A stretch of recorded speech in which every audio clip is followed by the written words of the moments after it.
Alright guys, it's Mad and welcome back. Right, the next on track is out already, and this time it is the turn of the heavily armoured Tier 10 German medium, the E50 Ausf M. Yeah, it's one of two Tier 10 German mediums. This is the more heavily armoured line, and it's very good as a long range sniper. Has a great gun. The other line has slightly less armour, equally as good guns. Anyway, so we're going to have a quick look at the line and then some gameplay in the E50M so you can decide whether you want to spend your time grinding it while it's on offer. Right, quick look at the op then. On track E50M you get times 1.25 experience on all of the tanks that lead up to this one, and also some massive silver discounts which we're going to look at now in the garage. Right, so yeah, you get 50% off the silver up to tier 5, and then from tier 6 onwards you get 30% discount, which is actually pretty massive, to be honest. Anyway, so we're going to start off at tier 6 with the VK3002M.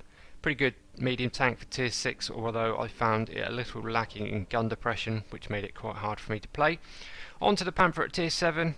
It's kind of a good tank. It's quite hard to do a lot of damage in, and if we look at the top package, has the Comedy 75mm. It's an L100. It's ridiculously long, but because it's only a 75mm, it only does 135 per shot, and at tier 7 that's quite hard to rack up the damage, although the rate of fire is excellent at 12.5 rounds a minute.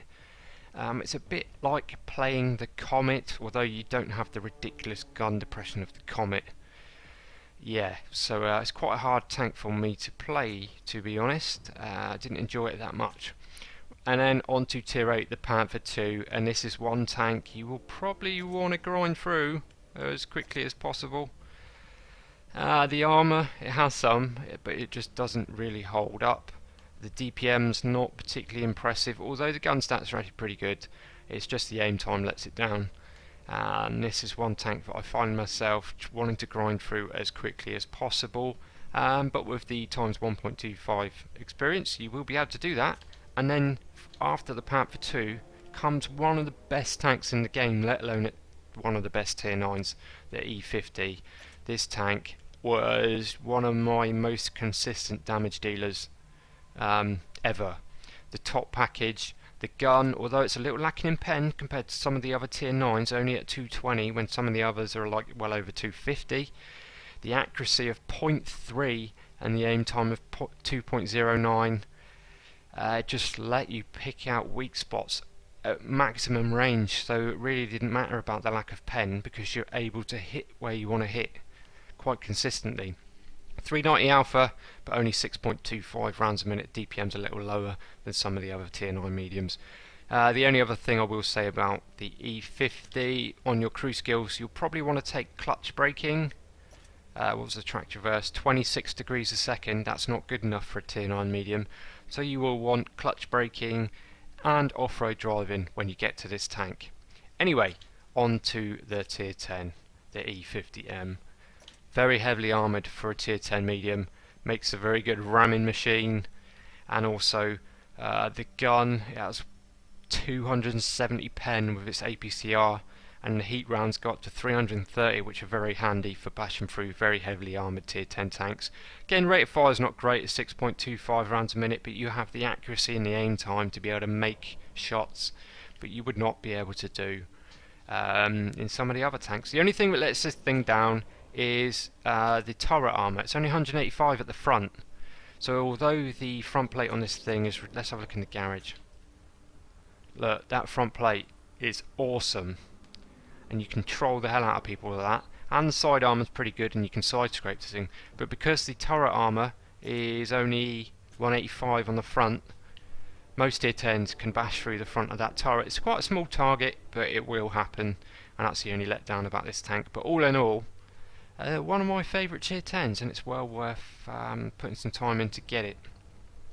Right, so on to some gameplay now, just so you can make up your mind whether you want to spend some of your time grinding out for this tank.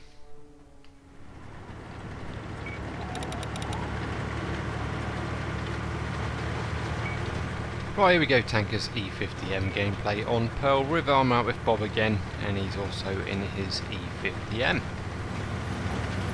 Right, so immediately you can see it's not the fastest of mediums, but it's not slow. It does get along, and if you can manage to build some speed, and you see some sort of lower tier tanks that are lighter than you can take a lot of their hit points without even having to fire a shot at them, which is fun. Yeah, big old heavy tank, a lot of armour, a lot of engine power. I think it was 1200 horsepower engine. Right, Bob's going to swing left, I'm going to swing right.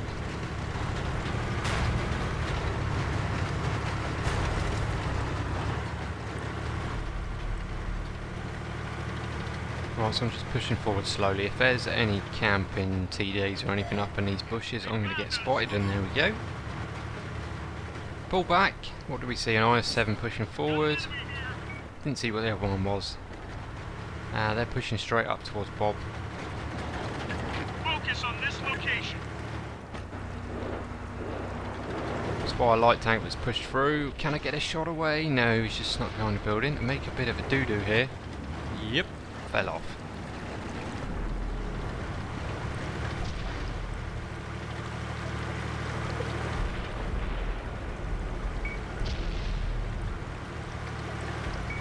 Right, so the ground down here counts as soft ground. You can really see the tank bogging in now.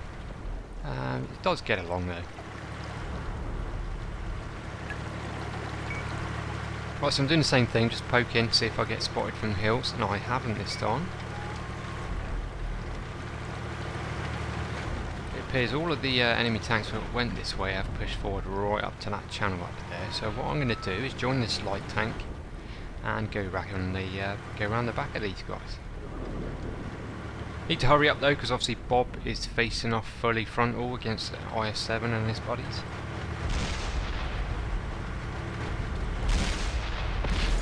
'39 is already there. He's unloading into one of the enemy tanks there. Can't quite see what it is. I think it's a Bulldog.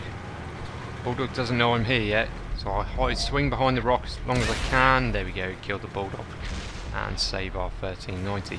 I'm spotted now though, so these guys are going to know I'm coming. Target 2. Hit him there. Just auto aim that shot because it's side of a Tiger 2 with 270 pen. Boom, Tiger 2 down. Time to help out the Ausf. There he is, got engine shots, but I go for the tracking shot now because if anybody else hits him, I'll pick up the tracking assist points, and there we go, 2 lots of tracking assist. If I hadn't have done that, the Ausf would have died there before I could reload, but by damaging him and tracking him, I got 2 lots of assist points out of that as well. See on the map, the other side is completely gone. These guys don't seem that bothered, they're going to carry on pushing this side of the map.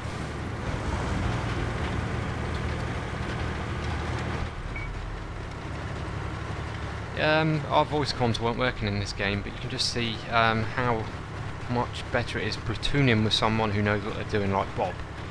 We didn't have voice comms, but he immediately saw the threat on the map and we're on our way back. Right, watch this. Boom. Guns like a laser. Even long range shots like that. Guaranteed. Going for the E100 side armour for his tracks, and that one pens. One spotted now, which is not good. There we go, bounce 2 shots from the ridge above. Straight off our front plate. Yeah, the front plate on this tank I absolutely love. It doesn't always work,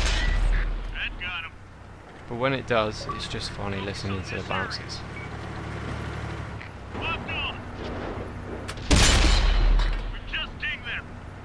Right, so aim for the E100's top bar there, but I realise it's a bad idea.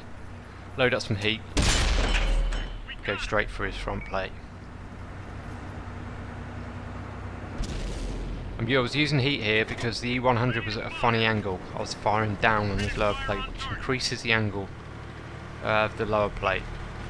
And APCR doesn't get as much normalisation as AP, so I went for the heat.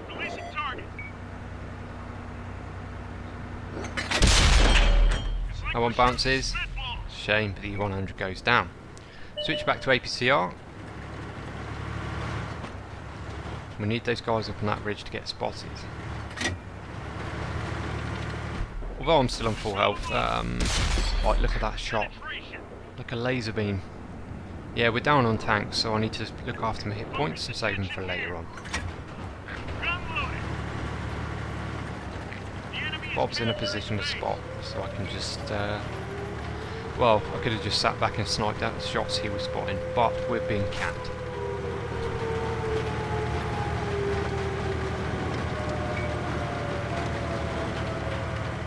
Yeah, it's quite a fun tank to play because it's fairly manoeuvrable, it's fairly fast, but you do have the armour to be able to carry games.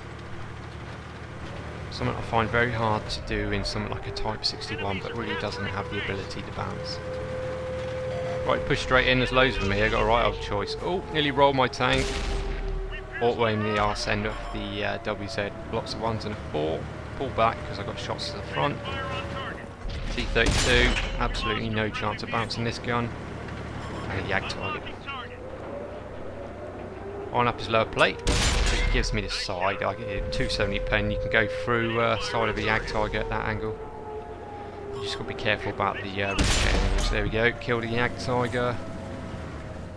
Yeah, if the reload on this tank was quicker, it would be by far my favourite tier 9 tier 10 medium even. I do like the 4202 for some reason more though. It's just one of those things. Right, E75 at range. Even though this gun is extremely accurate, that E75 just at the right angle. Looks like that one went right through. Hit him with the heat in his turret, it goes straight through. He gets set on fire, but he puts it out. Right, so now all I've got to aim at is his turret and angled frontal armour. But with the pen heat, the heat pen on this gun and the accuracy, you can butter the E75 at this range. Remember, heat doesn't lose pen over range. So I get my full 330 pen, even at this distance. Bang. There we go. That was for a top gun as well. I know a lot of people really do not like the use of premium ammunition, but I use it situationally. Sometimes I'll switch to it and forget to turn it off, which makes it look like I'm spamming it, but yeah, I do try to keep using it situationally when I really need to. Right, Death Star. This is where the manoeuvrability and the speed comes in handy. We're behind him now. Nothing he's going to do about me now. He decides to just face the targets to his front. We got him. Can we get the 7th kill? He gets hit. Oh, that was close. Nearly 7 kills there. Right, there we go. Just a fairly standard game in the E50 Ausf M. Quick look at the results. Decent amount of silver considering I fired some heat.